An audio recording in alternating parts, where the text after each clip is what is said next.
Hello, my name is Chris Roberts. Welcome to The Long Road.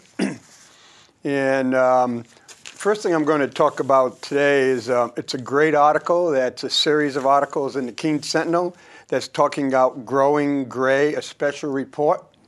And it came out Sunday, and there was also came out today, Monday.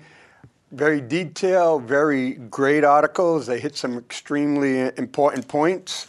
And but what I'm going to talk about is a little bit different, because I'm going to talk about some of what it wasn't addressed in the article, and I don't think it's going to be addressed in the final one tomorrow, is the impact on education and the impact on politics. And yes, New Hampshire is graying, and it's graying quick, and I think it's the second or third oldest state in the nation. About 43, 44 is the average age. And what did it say right here? And we were talking about how quickly it was going to turn gray. It says New Hampshire has 6.1% of its 178,000 residents over 65 were below the poverty line. And people go, well, that is a lot. And it has a really negative effect on the quality of life of the individuals. But the part that I'm going to address is when it talked about the section, the oldest towns. Hancock, 36.7% of the people in Hancock are over 65. Peterborough, 32%. Stoddard, 32%. Langdon, 32%. Acworth, 31%. Harrisville, 31%. Walpole, 30%. Surrey, 30%. Charlestown, 28%. And Marlborough, 28%. And when I talk about education, I'll pick on Harrisville. So it's Harrisville is the sixth oldest community in the Monadnock area. Harrisville right now just can't get enough children to fill out its school. Well school, quality school, great education. The kids, when they come to Keene, they're well prepared. In a lot of cases, they're better prepared than the Keene children. They've taken foreign language from, I think, early as kindergarten. We in Keene, we're fighting over to keep foreign language for half a year in fifth grade. But Harrisville, as they get older, they don't have enough students. And one of the things that's going to happen is a lot of these small towns, they're going to lose their elementary school. Keene, we're fighting on, quote, community schooling. In these towns, these oldest towns in the Monadnock area, they're going to be fighting just to keep an elementary school in their community. Towns like Sullivan, Nelson, some of these Roxbury, these small towns, Fitzwilliam, they're just not going to have enough children to have a school. The second part is when you go and look at the rising costs squeezing seniors, you've got the seniors, they're far removed from children. School-age children, they're far removed from grandchildren. And the question is, if we've had so many living below the poverty level, finally got that out, or other ones just added or just slightly above it, their question is, do they want to pay for schools?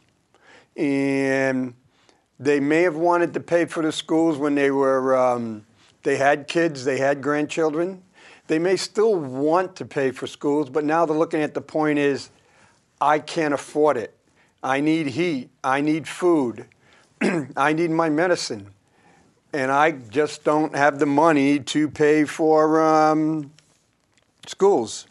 It says finances are a big issue for people in their golden years. The median annual income from 37.9 million people 65 and older in 2010 was $18,819. Just think of that.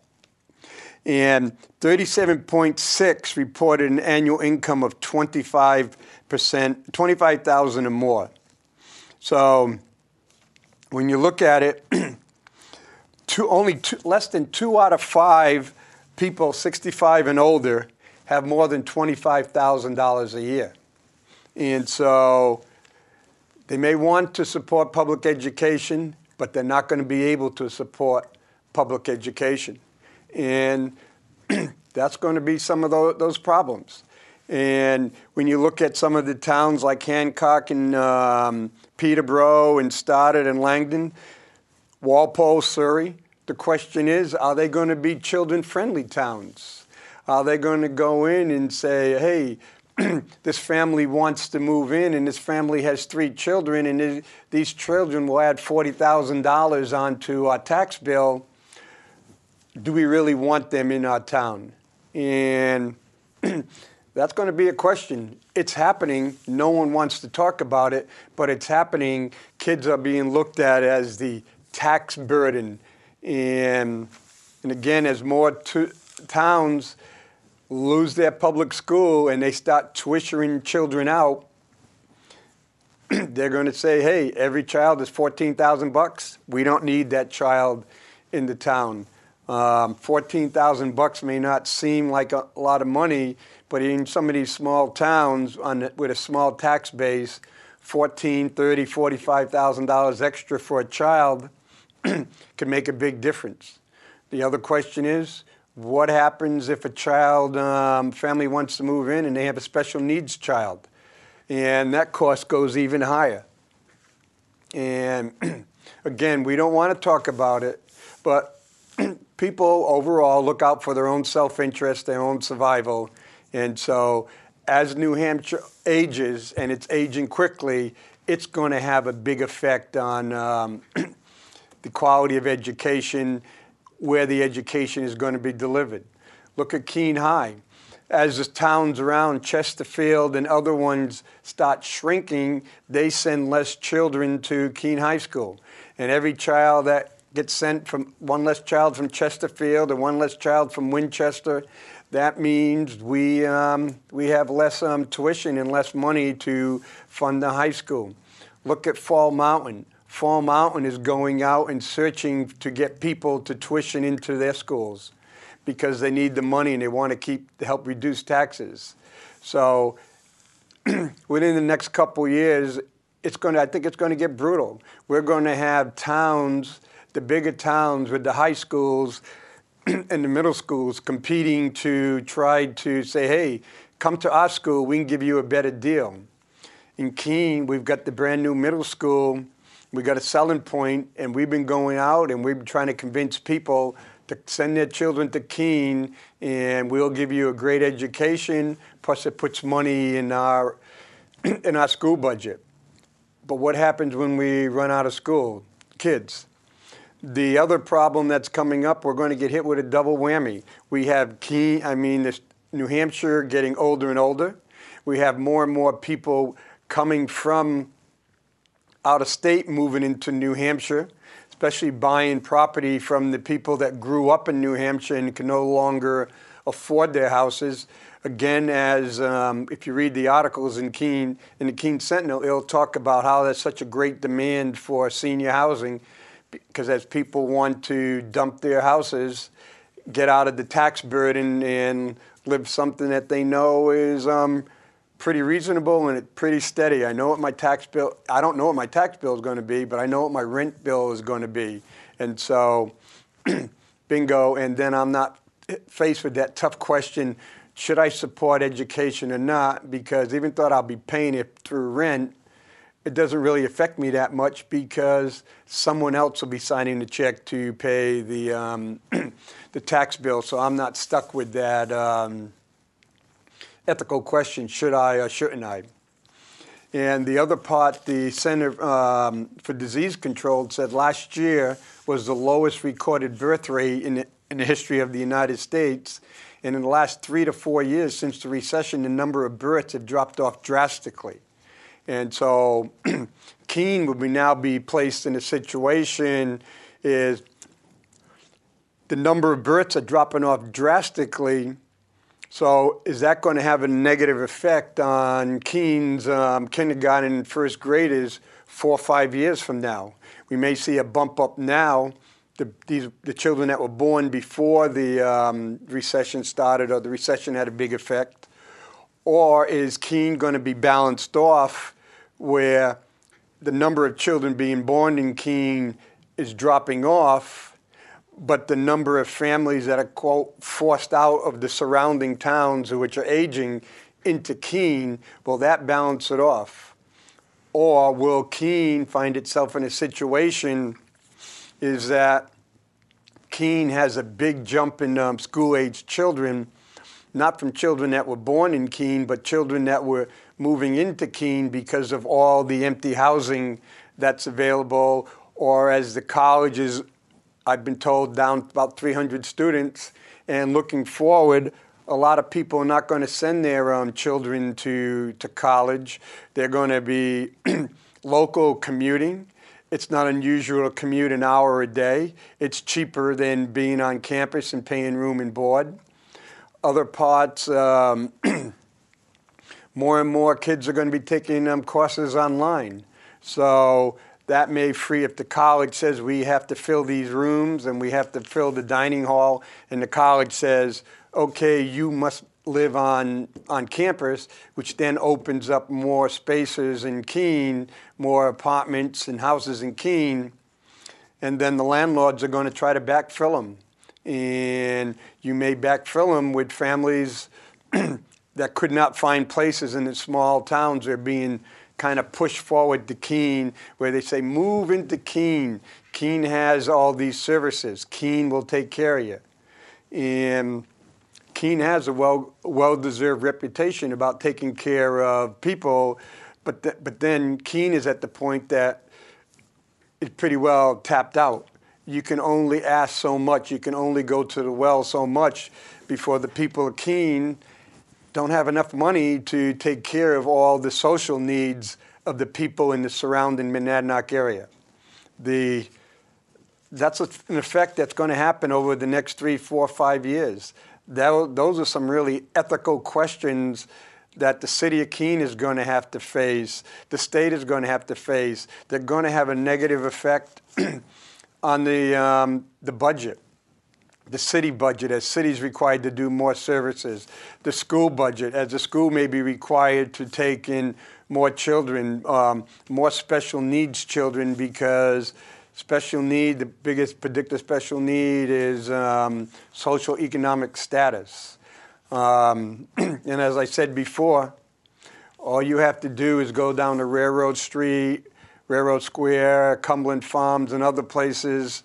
And even as I was coming here today, I saw a number of at least 3 or 4 couples that I know they weren't out of their teens, and they all had babies. One of them was smoking. The other one was drinking a big bottle of Pepsi. Not getting the child the right motivation or the right exposure to have that child well prepared for when they enter school. Then the other part is on the education with the graying. New Hampshire, I believe, is the oldest legislative house in the United States. At $100,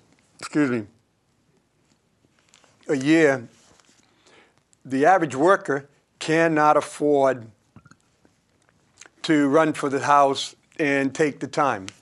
I spend 3 days a week up at Concord when I'm in session. I'm on the municipality and county government, and it's a busy committee. We've had like 60 or 70 bills. It takes a lot of time, and we've got some pretty detailed bills that we have to go through. And so what happens is more and more of the graying of New Hampshire, and New Hampshire has more than 50% of its legislators were never born in New Hampshire. They're out-of-staters.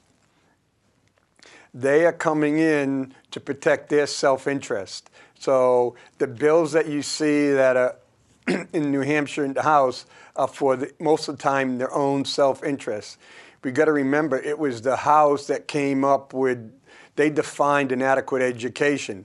They're the ones who said an adequate education was $3,450. It was the House who said there would be no more donor towns. So if I have a place like Stoddard or Surrey that has very few kids, but they're wealthy, they do not have to help pay for the education of any other child in the state of New Hampshire. They don't have to help pay for a child in Berlin or Swansea or any other poor place. Basically, it's the State House that says for the child, it's your tough luck that your parents were living in the wrong place when you were born, or your parents haven't moved to a better place. That's the New Hampshire way, and that's what's happening is the elderly are looking out for their own self-interest, and they have the time, and a bunch of them have the money to go to Concord to get elected. And basically, they're paid lobbyists taking care of themselves. And so, like I said, this article from the Keene Sentinel is a great article. It's in Sundays, and it's in today's, and it'll be Monday. So this show will air Wednesday. But if you get an opportunity, Sunday, Monday, Tuesday, reread those articles. If you don't get the Keene Sentinel, I would say track someone down who has it, or go to the public library. And I think it's quite, I think you'll find it quite interesting. And again, the reporter, she did a great job. And so I say it's a well worth reading. And it'll be an eye-opener. And like I said, she brought up a number of good things. And I just brought up the effect of the grain of New Hampshire, what it's going to do on the education side and what it's going to do on the political side, because those are the two hot potatoes, because the political sides determine what gets funded in education. And if I don't want to pay and I'm at the State House, I'm going to ensure legislation will be passed to reduce or limit the cost of educating the children of New Hampshire as much as possible. Something that I don't think parents thought was going to happen 10, 15 years ago. Okay, now I'm going to go to the news of the last week, sequester. And today is Monday. Sequester was signed off on Friday. The world hasn't fallen apart. And we're going to read from an article from the Washington Times dated February 20th, 2013. It seems like it was only yesterday that the government was teetering on the verge of falling off another looming financial cliff. Ultimately, the government reached a temporary resolution to the deficit crisis. Congress decided to kick the can down the road once more and put off a massive cut called a sequester to March 1st. Well, here's one of the things that Congress did. When the Congress moved the sequester down 3 months, this was the second time it moved the sequester down because they didn't want to address it last September before the election. But the $100 million, they also did away with 3 months of cut. So instead of $100 million, it's down to $85 million. It goes, well, brother and sister, that date is around the corner, and millions of families with children stand to be harmed if the Republicans and Democrats in Congress can't come up with a plan for responding to a $1.2 trillion in spending cuts scheduled to take effect through the next 10 years. And Congress and the president in 2011, they sat down, they couldn't cut a deal. What they did is they said, we'll pass this sequester that will force us to make these brutal cuts, which they called brutal cuts. And what you'll see later on is the brutal cuts that Congress and the president and the Senate are talking about are cuts in the projected growth of budget from year to year. So basically, what I've been able to see, the vast majority of the programs and the departments will still get more money in the 2013 budget than the 2012 budget, but they'll just get less than what they were planning on. The other part is you talk about the budget. There is no budget. And there hasn't been a budget for a number of years. It's a continuing resolution. And the next continuing resolution is around March 27th. And so basically from year to year, you don't know how much you're going to get. And so, quote unquote, it's one of those little games. I'm cutting $85 million from growth, projected growth in a budget that has never been passed yet. And so basically what the president and Congress and all these departments were doing, they came up and says, we think we're going to get this amount of money. This is what the president asked for. What we're going to do is we're going to spend this money so quick that we'll use it up that if the sequester happens, we're going to have to, quote unquote, make drastic cuts. Well, you and me and mostly American families, if we think that we're only going to get $10,000 this year, but there's a chance that we're going to get $1,000 less, okay, we don't go and spend that extra $1,000.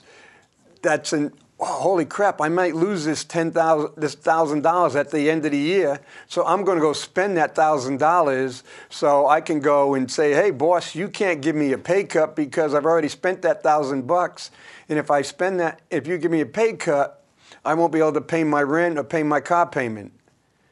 You know what your boss is going to tell you? I never guaranteed you that $10,000. I said if everything goes well, you could get that $10,000. If it doesn't go well, you're going to get your $9,000. So you knew in January how much money the worst case scenario that you were going to get. So if you decided to spend more than that, is that the boss's problem? Or whose problem is? Our elected leaders, the secretaries, the department heads, they made decisions to spend money that they had no right to count on. And the committee failed to come up with a resolution to how to avoid draconian cuts. Of course it did. Washington is dysfunction and broken. So here we are facing another fiscal crisis and families are on the chopping block. Below is a list of programs impacting children and families that stand to get the axe. Okay, well, it goes. This is a Washington, but Washington Time is a liberal-leaning paper. It says approximately 10,000 teacher jobs, 70,000 children in Head Start, and 7,200 special education aid and staff are on the chopping block. Well, 10,000 teaching jobs. Well, for example, here in Keene, if we decided to get rid of 100 teachers right now, it wouldn't do us any good because we still have to pay them till the end of the contract, until June 30th. And so the chances there's going to be very few teachers around the country that are going to get a pink slip now. Yes, could some teachers lose their positions come September 1st? Yes. But if there are, the majority of those teachers will be in as a result of next year's budget, not this year's budget. And yes, next year's budget is going to face another $100 billion in sequester cuts. 70,000 children in Head Start. Again, that would be coming in September. Up to 2,100 food inspector jobs risk being cut, which would put family at risk in lost food production given that the outbreaks from foodborne illnesses put families and public health at risk.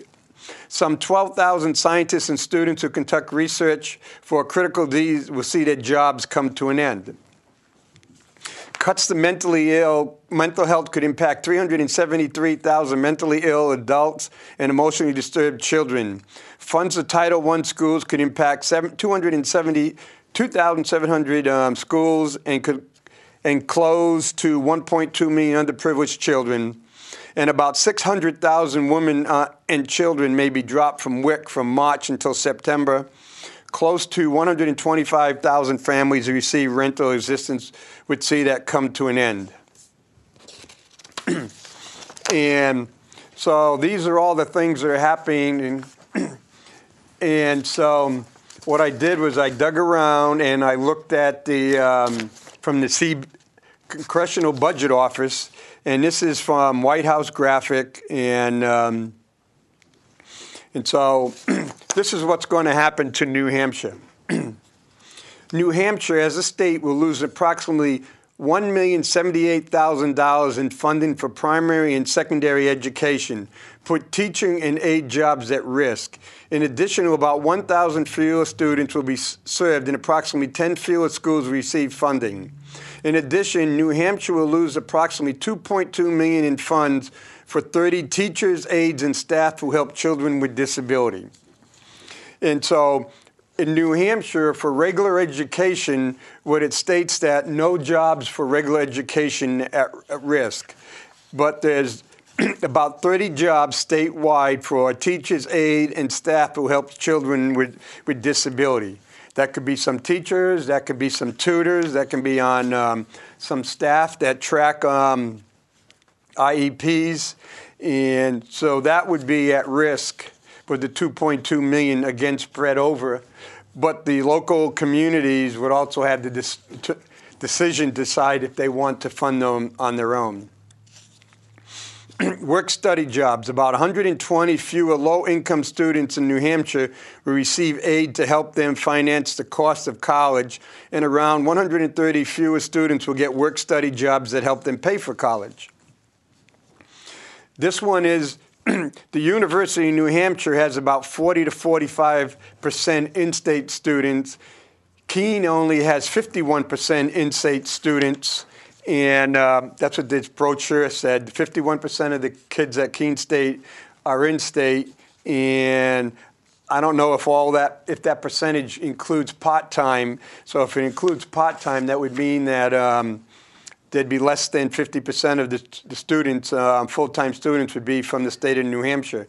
And when I went to Keene State, I got work-study, and I came from Massachusetts. So the 120 fewer low-income students in New Hampshire would receive aid to help them, while the 130 fewer students will get work-study jobs to help them pay for college. Chances are, of those 250 jobs, there's a good chance that maybe 100 to 125 of the people that don't get those jobs would have been out-of-state students. When the Washington Times says that 70,000 children in Head Start are on the chopping block, New Hampshire Head Start and early Head Start services would be eliminated for approximately 100 children in New Hampshire, reducing access to critical early education.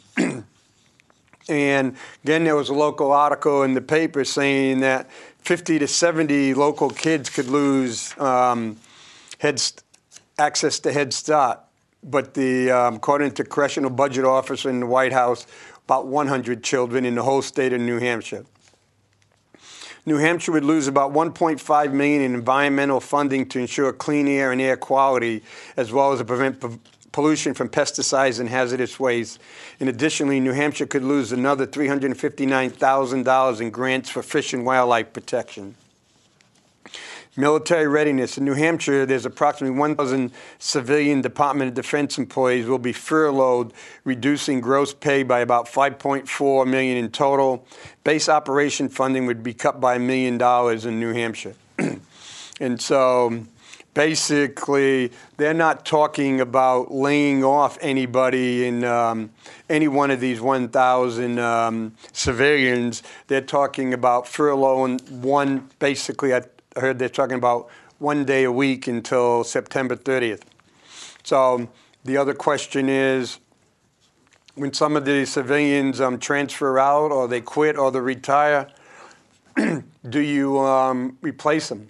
If you don't replace them, that means you wouldn't have to furlough as many people or as often. Base operation would be cut by $1 million. Basically, you paint less buildings, you cut the grass less often, you turn the heat down, turn the lights off. Those are some of the things in base operation. Funds for law enforcement and public safety, where the president was talking about how many people would be losing their jobs, police officers and firemen in public safety. Well, New Hampshire will lose $71,000 in justice assistance grants that support law enforcement, prosecution, courts, crime prevention, education, correction and community correction, drug treatment, and enforcement, the crimes victim and Witness Initiative. Again, the whole state of New Hampshire, $71,000. And when you tend to go look at it, the city of Manchester is getting this big $600,000 emergency operations center, and we in Keene got almost a $300,000 Bearcat. So that's $1 million right there. But that comes out of Homeland Security instead of Justice. So it's not as drastic as it appears. This is where it's going to hurt the most. Job search assistance. New Hampshire will lose about $138,000 in funding for job search assistance, referral, and placement, meaning that almost 5,000 fewer people will get help and skills they need to find employment. Child care. Up to 100 disadvantaged and vulnerable children can lose access to child care, which is all essential for working parents to hold down a job. This one, if these 100 kids lose child care, it's almost a far number of their parents, especially a lot of them are single women, are not going to be able to work. And basically then that will result in TANF, welfare, and other social costs to the communities. Vaccines. In New Hampshire, about 680 fewer children receive vaccines for disease such as measles, mumps, rubella, tetanus, whooping cough, influenza, hepatitis B due to reduced funding. A vaccine of $46,000. Here's one at $46,000 due to the risk of unvaccinated children. And there's a question right there. If you're not vaccinated, you can't go to school. And if you can't afford the vaccinations, and your child's not let in school, but it's your responsibility that the child is not truant, that just creates a big circle that goes around, and who are the adults right there? You know, for $46,000, the state can come up with $46,000 to ensure these 680 children get vaccinations for these diseases, because we don't need German measles, we don't need measles, we don't need whooping cough, because 2 or 3 kids get sick and end up in the hospital, and if they're on Medicaid, the state's going to pay more than $46,000 anyway. Public health.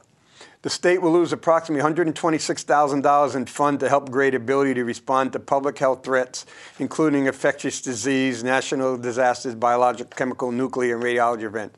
New Hampshire will lose $330,000 in grants to help prevent and treat substance abuse, resulting in 300 fewer admissions to substance abuse programs, which just means if they can't go to the substance abuse programs, they go to the substance abuse program of last resort, and that's our county correction facility. And the county correction facility could be $120 to $130 a day. And again, social costs go up because you're in the correctional facility, you're not getting you're not working, you're not paying money for your family. And even if you get arrested, go through the court system, and you go on release where you're allowed to work and still take care of your substance abuse, it's still going to cost money. And the state of New Hampshire Department of Health Statistics and Data Management will lose about $60,000, resulting in about 1,500 fewer HIV tests.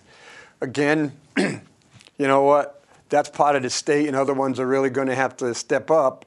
If they think someone that possibly is infected with HIV, you can't go and say, you know what?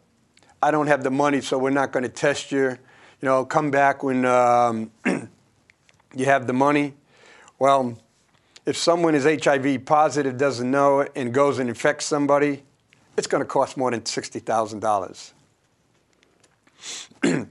Stop Violence Against Women program. New Hampshire will lose about $28,000 in funds that provide services to victims of domestic violence, resulting in up to 100 fewer victims being served.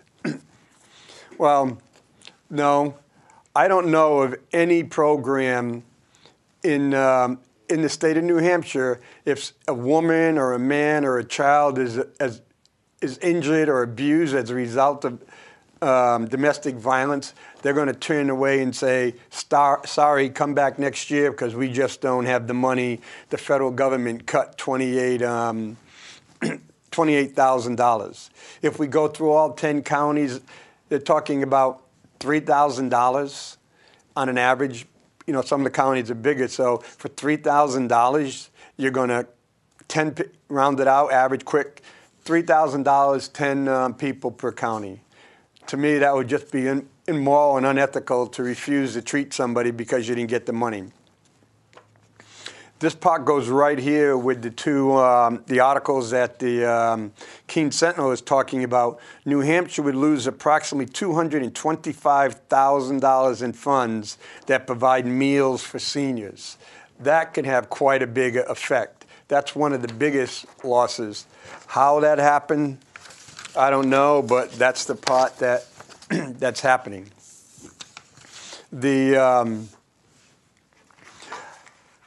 To me, I am really, really disappointed. And leaders are supposed to look ahead. Leaders are supposed to prevent problems. And a lot of times, if you're a really good leader, there's very few crises because you planned ahead to prevent crisis. You don't go out and look for a crisis to prove that you're a leader. Yes, some leaders will stand up in a moment of people will stand up and become leaders in a moment of crisis, but great leaders prevent crises from happening in the first place. And I don't care if it's the president, the Senate, or Congress, state level, or whatever. We have manufactured crisis after crisis after crisis. And not only do we manufacture crisis, we out and out lie to people. We unbelievably lied to people. The deal that was cut on December 31st to postpone the sequester to March 1st to keep us from falling off the fiscal cliff, which raised $600 billion in additional taxes, we said, wow, this is really great. Well, in that bill that one of the senators said we only had 3 minutes before we had to vote on it. Well, the Congressional Budget Office looked at this. This is from February, I think it's February 15th. That special fiscal crisis that really saved us from going off the cliff raised taxes $600 billion. Okay, and I'm saying it's $600 billion. So the average person would say, wow, we put a dent in the future deficit. Well, that's bull. Or as it's malarkey as the vice president, because the Congressional Budget Office said, before that fiscal cliff deal, in the next 10 years, the deficit would increase by $2.7 trillion to basically $19 trillion by 2013. But this great budget deal will now increase the deficit by $4.2 trillion additionally. So right now, we're looking at a $23 trillion debt, federal debt, by 2013. That's how Congress and the President and the Senate work. They cut these deals, bang, bang, bang, and take credit for raising taxes, but they cut all these other deals on the side and raise the debt by another $4.2 trillion over the next 10 years.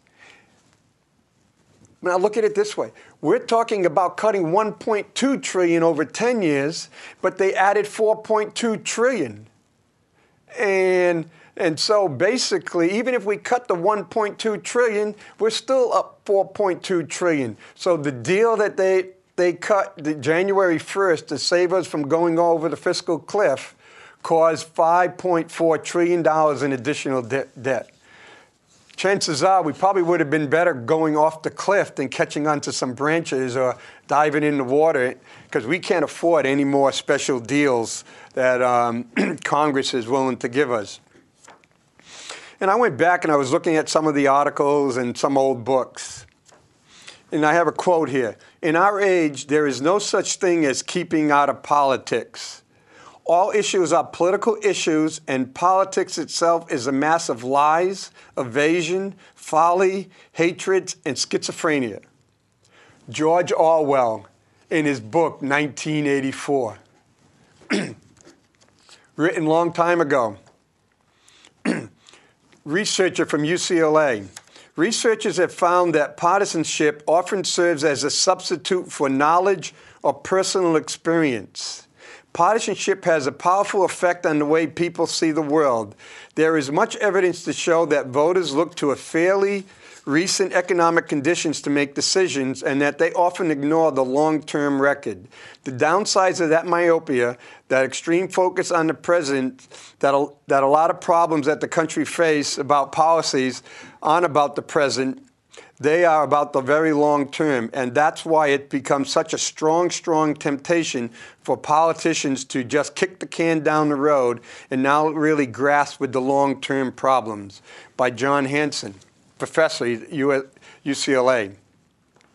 So research has shown over and over again, if we put our blinders on and we go and say, I'm a Democrat no matter what, I'm a Republican no matter what, I'm a Libertarian no matter what, we're blind to most of the world. We're blind to everything that we don't want to see. And it's right here. Research has shown that we will go use party affiliation to serve as a substitute for our own knowledge or personal experience. Can you picture that? If I go and put my hand on a hot stove and I get burned, but I'm a Republican or a Democrat and my party says, put your hand on a hot stove, you're not going to get burned, I'm going to put my hand on a hot stove. Even though I know if I put my hand on a hot stove, I'm going to get burned. It's amazing. Research has shown over and over again, people will give up their knowledge and their experience and convince themselves they're not smart enough to judge their own knowledge or value their own experience. They will listen to people from political parties to tell them, nope, you're an idiot. I know what you need and what to think, so I'll just tell you what to do. Another one, Congress is very short-term focused. The longer-term consequences are of very little concern to people who have to run for re-election every 2 years. If people in your district are hell-bent on cutting spending, even if it hurts the economy, then that's what you're going to do. If people in your district are hell-bent on no cuts of social problems, even if it hurts the economy, then that's what you're going to do, even if it's not necessarily good for the country. Stan Colander. Again, research is saying is our own self-interest, we're allowing the politicians to play us. We get really focused, they play us, they focus group us, they market us, and once they determine what we want, they'll tell us exactly what we want, and they'll do exactly what we want, not for our best interest, just to get reelected.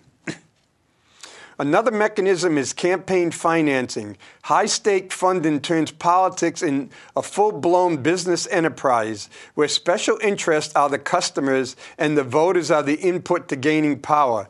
The politicians operating in a duopoly have reached a kind of nasty equilibrium. That equilibrium benefits both parties in that they sell the ideas of how horrible the other party is to garner votes.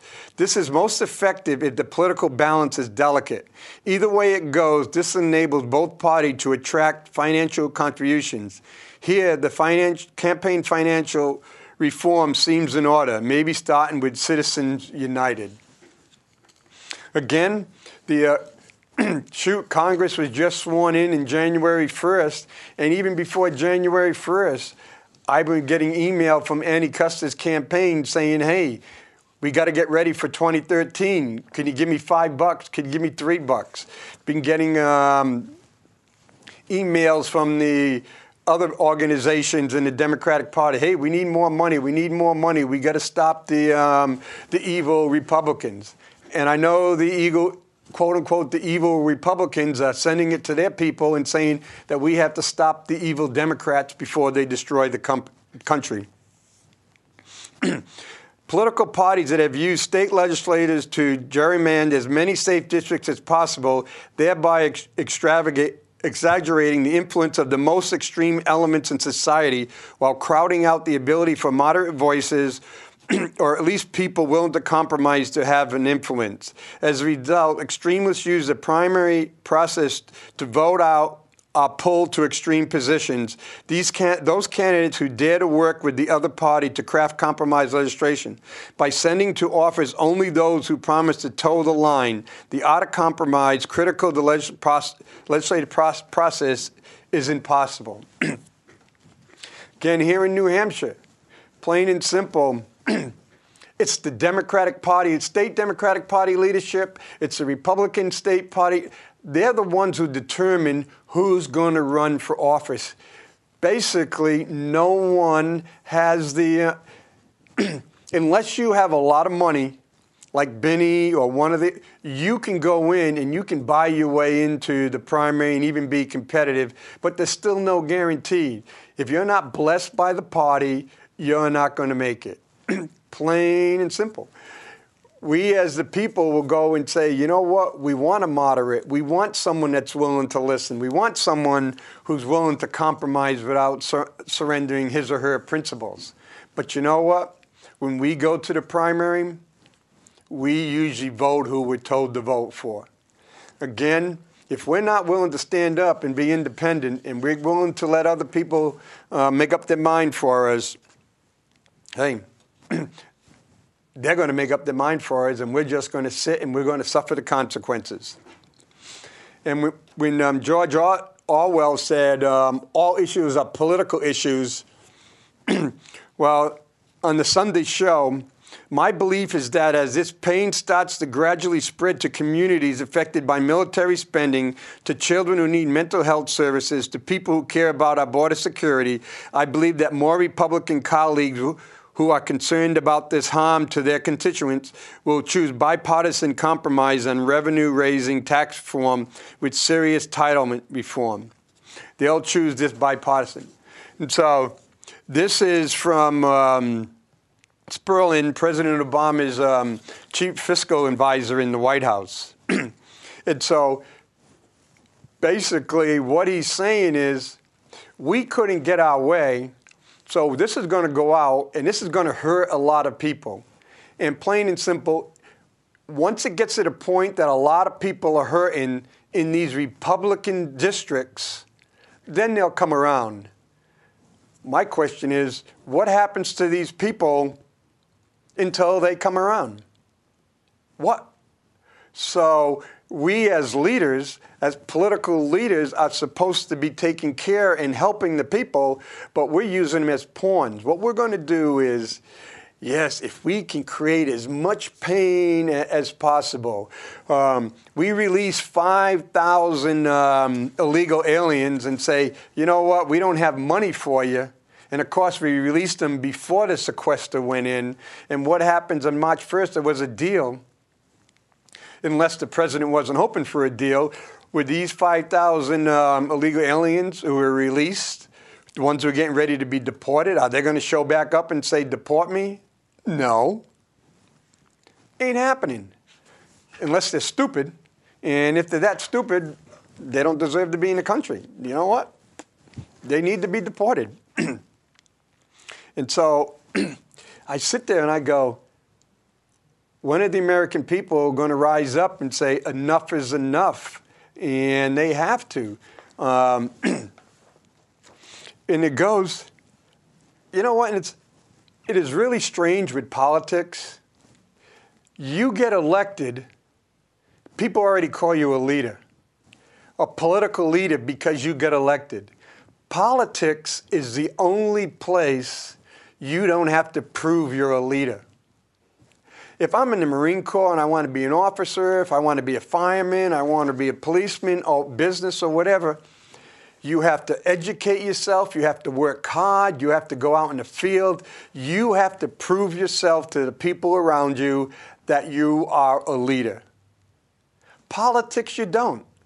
If I have money, in a lot of cases, I can buy my election, or if I'm one of the chosen ones, I can get the Senator Blumenthal of Connecticut. He lied. He out and out lied, said he was a Vietnam veteran, and he served in Vietnam as the Attorney General. He went to the place and he said it over and over and over again. And you know what he was? He was an audiovisual aide in the Marine Corps. He went and flipped slides or did the movie projector or made transparencies. That's what he did. He didn't go to Vietnam. He didn't get shot at. That's what he did, and he spent most of his time in the reserves. And you know what? We said, no big deal. No big deal. And you go over and over again, and we look at different ways that people have lied about their military service or their military record or their awards. And because we elect them, hey, they're leaders. In politics, the only way you cease to be a leader is you get caught philandering, you get caught in a place of ill repute, you get caught on some Washington Madam's client list. Well, it happens. That's how you are no longer viewed as a political leader. In politics, it irritates me because no one has to work to become a leader. Plain and simple, as soon as you win that election, we tell you you're a leader. Okay. As I went through, we'll go and say 3 reasons why the $1.2 trillion sequester that they're talking about is not really $1.2 trillion. Because one of the things that they said in the question of that 1.2 trillion, 18% of that trillion, 2 trillion, or $216 billion. People are talking about $216 billion of cuts. You know what those cuts are coming from? Interest. They're saying is if we cut 1.2, and here's the catch. So basically, if we cut $1 trillion or $100 billion a year over the next 10 years, we'll save $216 billion in interest. Well, let's look at it the other way. Because of the January 1st fiscal cliff deal, it's going to go up $4 trillion over 10 years. So if $1 trillion over 10 years supposed to save $216 billion in interest, that means $4 trillion is going to add almost $900 billion in interest over the 4 years. So basically, over the next 10 years, we're going to spend $900 billion to the banks and foreign governments that owned our bonds. And guess what? We're not going to get a single penny in return, and we're not going to get a single service. And again, in 2023, we could have between a 23 and a $26 trillion debt. Let's keep kicking that can. Hopefully we don't break our foot. But with the changes are going, under the one that just came out from the CBO says, oh, that $216 billion that we were supposed to get will only be $142 billion. So $74 billion disappeared. For example, sequester cuts Medicare provided payments and thereby the overall cost of the program. It would reduce the premiums that beneficiaries pay into the system. And so what happened was they counted $31 billion of premiums, but the thing with sequester reduced the premiums by $31 billion. So there's another $31 billion. So that's $100 billion right there. That's not going to even happen, plus a whole bunch more. And when you go in and look at the stuff, it is unbelievable what's happening and what the cuts are. And are the cuts deep? In a lot of cases, no, the cuts are not deep. But what's happened is that people on both sides, especially on the Democratic side, there's about 3,000 nonprofit organizations, the NAACP, AARP, Children's Defense Fund, the Wilderness Society, Greenpeace, Human Rights Campaign, the Innocent Process, the American Medical Association, the American Pediatrics Association, Move On, Working Family Parties. All of these 3,000, they're pushing over and over again, second to none, both Democratic and Republican leaning, saying no cuts to sequester, no cuts. Well, if we're not going to have no cuts, how are we going to handle the budget deficit? And if they're not going to make cuts, mandatory cuts like this, can you really trust the president, the Congress, and the Senate to man up, woman up, make the cuts that are needed? No, they want to get reelected. And your vote don't count, my vote don't count, we don't have the money. And so you got to have money, and that's who they listen to. So whether I like it or not, I think we need to sequester. And so hopefully they'll do a better job. And hopefully we will not have another manufactured crisis on the 27th of the month. So see you out there on the long road, and hope everything goes well. Thank you.